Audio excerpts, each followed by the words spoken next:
You will never reach your destination if you always stop and throw a stone and every dog that barks you. Sa Tagalog, hindi mo mararating ang iyong paroroonan kung lagi kang humihinto at babatuhin yung mga asong kakahol sa'yo.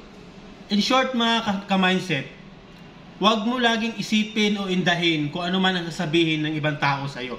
Lagi mong tandaan, okay, tandaan, hanggat wala kang ginagawang mali, wala kang inaapakang tao, wala kang sinisirang buhay, wala kang inaapakang dignidad, ipagpatuloy mo lang yan.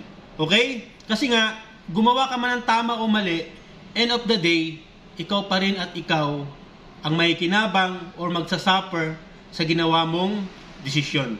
Okay? Kaya ulitin ko, as long as wala kang ginagawang mali, wala kang ginagawang masama, hindi ka nangaapak ng tao, wala kang inaapakang dignidad, ipagpatuloy mo lang. Okay?